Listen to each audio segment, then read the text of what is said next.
मैत्रिणींनो, लग्न म्हटलं की धावपळ ही आली आणि लग्नाच्या धावपळीमध्ये नवरी स्वतःच्या लुकबद्दल खूप जास्त पर्टिक्युलर असते. पण शेवटच्या क्षणी काही ना काहीतरी छोट्या मोठ्या गोष्टी राहतात आणि सगळा गोंधळ होतो. मग त्यासाठी नवरीने काय इमर्जन्सी व्हॅनिटीमध्ये ठेवलं पाहिजे याचाच आजचा व्हिडिओ आहे, त्यामुळे व्हिडिओ शेवटपर्यंत पहा. Number 1, touch-up makeup kit.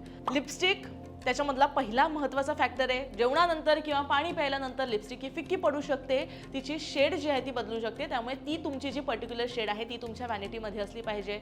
दुसरं म्हणजे कॉम्पॅक्ट पावडर आणि ब्लॅटिंग पेपर जो आहे तो तुमच्याकडे असला पाहिजे. घाम किंवा तेलकटपणामुळे तुमचा चेहरा जो आहे तो चमकू शकतो, त्यामुळे पेपरच्या सहाय्यानं तुम्ही तो थोडासा टिपून घेऊ शकता किंवा अगदी टचअप करण्यासाठी तुमच्याकडे तो कॉम्पॅक्ट किंवा कुठल्याही प्रकारची बनाना पावडर जी तुम्ही वापरली आहे किंवा तुमच्या हेअर आर्ट मेकअप आर्टिस्टने वापरली ती तुमच्याकडे असली पाहिजे.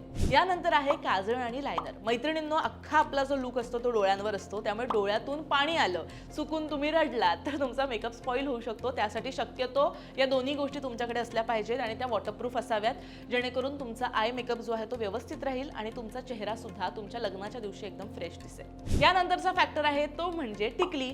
आता आपण नवरी म्हणून नटतो आणि वेगवेगळ्या प्रकारचा शृंगार आपला केला असतो, पण त्यामधला महत्त्वाचा फॅक्टर असतो तो म्हणजे बिंदी. त्यामुळे तुमची जी टिकली आहे ती टिकल्यांचं पाकिट एक्स्ट्रा वेगवेगळ्या आकाराचं तुमच्याकडे असलं पाहिजे. भले तुमची मेकअप आर्टिस्ट ते कॅरी करेल, पण तुम्हाला जे शोभेल ते जर तुम्ही आणलं तर अजून सगळं सोयीस्करित्या होईल. त्यानंतरचा पार्ट येतो तो म्हणजे हेअर केअर. बॉबी पिन्स आणि जुडा पिन्स, साडीचा पदर किंवा केसांची बट जर सुटली तर तुमच्याकडे या सगळ्या गोष्टी असल्या पाहिजेत.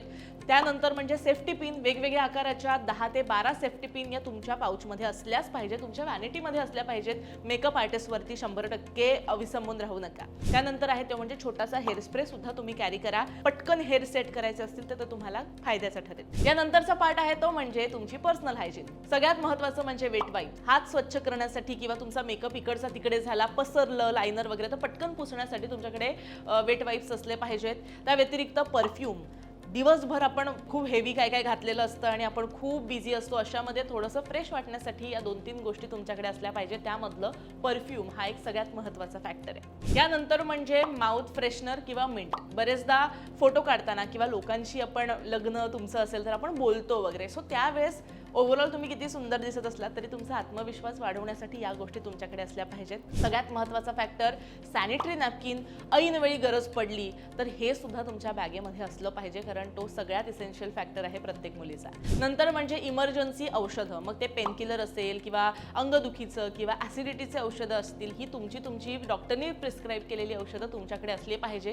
कारण लग्न असतं, लग्नामध्ये उपवास होतो, बरेचदा जागरण होतं आणि त्यामुळे धावपळीमध्ये बऱ्याच गोष्टी आपल्या उत्साहामध्ये आपल्या बरोबर होऊन जातात. मग अशा वेळेस आपला मूड स्पॉइल न होता स्वतःची काळजी स्वतः घेण्यासाठी हे तुमच्याकडे असलं पाहिजे. यानंतरचा फॅक्टर आहे तो म्हणजे एक छोटीशी फर्स्ट एड किट तुमच्याकडे असली पाहिजे, ज्यामध्ये बँडेज असेल किंवा शू बाईट झालं तरी तुम्ही ती बँडेज लावू शकाल, कुठे पडलात तरी ती तुम्ही यूज करू शकाल. त्यानंतर कापूस, एक थोडंसं औषध, या 2-3 गोष्टी छोट्याशा पॅकमध्ये तुमच्याकडे असल्या पाहिजेत. मेकअप बरोबर याही गोष्टी महत्त्वाच्या आहेत. सो या व्यतिरिक्त सेफ्टी पिन आणि सुई दोऱ्याचा ना छोटासा डबा आजकाल ऑनलाईन पण मिळतो, मार्केटमध्ये पण मिळतो, मी फोटो दाखवीन.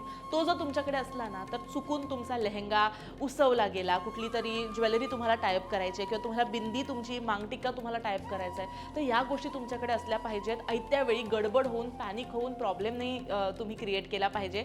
तसं मेकअप आर्टिस्टकडे या गोष्टी असतात, पण मी पुन्हा एकदा सांगते 100% विसंबून राहू नका. तीही माणसं आहेत, त्यांच्याकडनं सुद्धा गोष्टी राहू शकतात, त्यामुळे तुमची अशी स्वतःची बॅग तुमच्याकडे असली पाहिजे.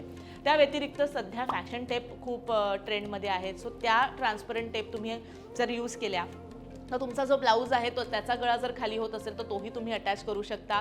कुठलीही गोष्ट अटॅच करू शकता. ग्लू ड्रॉप तुम्ही जर कॅरी केले तर तुमची तुटलेली जी चप्पल आहे ती पटकन तुम्ही ग्लू ड्रॉपनी ती तुम्ही अटॅच करू शकता. किंवा अगदी फेविक्विक सुद्धा तुमच्याकडे असलं पाहिजे, म्हणजे चप्पलेचा जर इश्यू असेल किंवा कुठलाही डायमंड इकडचा तिकडे झाला तर तुमचा मूड स्पॉइल न होता इमिजिएटली तुमच्याकडे त्या गोष्टी तुमच्या व्हॅनिटीमध्ये असल्या पाहिजेत. त्यानंतर last but not the list, पाणी आणि ड्रायफ्रुट्स. नवरीला अनेकदा उपवास करावा लागतो, मग अशा वेळेस जेवायला वेळ वेळ मिळत नाही. मग अशा वेळेस एनर्जी व्यवस्थित ठेवण्यासाठी आणि तुमचा चेहराही टवटवीत वाटावा असं वाटतं, जर तुम्हाला हवं असेल तर त्यासाठी पाण्याबरोबर थोडेसे ड्रायफ्रुट्स कॅरी करा, जे उपवासाला चालतात. आणि शक्यतो ही जी सगळी व्हॅनिटी बॅग आहे ती कुठेतरी तुमच्या मेकअप रूममध्ये न ठेवता हॉलमध्ये तुमच्याबरोबर कॅरी करायची आहे. तुमच्या मैत्रिणीला किंवा तुमची जी बहीण असेल तिच्याकडेही तुम्ही कॅरी करून ठेवा. फार मोठी व्हॅनिटी कॅरी करायची गरज नाही, त्याचेही मी पिक्चर्स तुम्हाला दाखवीन. छोट्या व्हॅनिटीमध्ये सुद्धा या बऱ्याच गोष्टी मावतात आणि या गोष्टी खूपच इसेन्शियल असतात.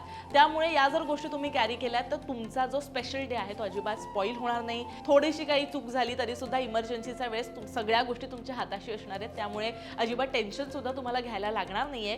त्यामुळे तुम्ही नवरी असाल, कोणाचं लग्न अटेंड करणार असाल, तुमच्या मैत्रिणीचं लग्न असेल तर अशा माझ्या सगळ्या सखींसाठी हे खूप इम्पॉर्टंट आहे. त्यामुळे हा व्हिडिओ तुमच्या प्रत्येक मैत्रिणीपर्यंत शेअर होईल याची काळजी घ्या. आणि हो, लोकमत सखीवर असंच प्रेम करत राहा.